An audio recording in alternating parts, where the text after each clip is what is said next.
మనము విలువ పెట్టి కొనబడి ఉన్నాం. క్రీస్తు యొక్క రక్తము చేత, యేసు క్రీస్తు వారి యొక్క రక్తము చేత మనము విలువ పెట్టి కొనబడి ఉన్నాం.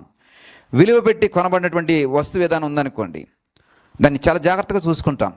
ఒక ఐఫోన్ కొన్నారనుకోండి, ఐఫోన్కి చాలా జాగ్రత్తగా చూసుకుంటూ ఉంటాం. దానికి చక్కటి కవర్ వేసి, దానికి ఒక స్క్రీన్ గార్డ్ వేసి, దాన్ని ఎక్కడ పడితే అక్కడ పెట్టేయకుండా దాన్ని ఒక శ్రద్ధగా చాలా జాగ్రత్తగా దాన్ని కేర్ఫుల్గా చూస్తాం.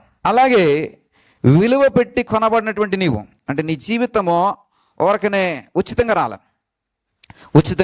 రాలేదు. ఈ రక్షణ ఉచితంగా రాలేదు. ప్రియ సహోదరుడా సహోదరి, ఆయన ధర చెల్లిస్తే నువ్వు ఉచితంగా పొందుకున్నావు. That is the meaning.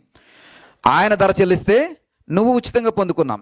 ఆయన వెల చెల్లిస్తే నువ్వు ఉచితంగా పొందుకున్నాం. ప్రియ సహోదరుడా సహోదరి, అందుకనే ఏదైనా సరే డబ్బులు ఇచ్చి కొనుక్కుంటే దాని విలువ తెలుస్తుంది అంటారు. ఒక సామెత ఉంటుంది.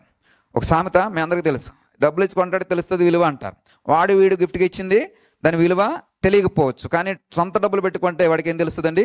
విలువ తెలుస్తుంది. ప్రియ సహోదరుడా సహోదరి, అయితే ఈ విలువ పెట్టి నువ్వు కొనడానికి నీ స్తోమత కానీ, నీ యొక్క పవిత్రత కానీ, నీ పరిశుద్ధత కానీ, నీ ఆత్మీయత కానీ సరిపోదు. కాబట్టి నీ పక్షంగా ఆయన కొని నీకు ఇచ్చాడు. విలువైనటువంటి జీవితాన్ని దేవుడు నీకు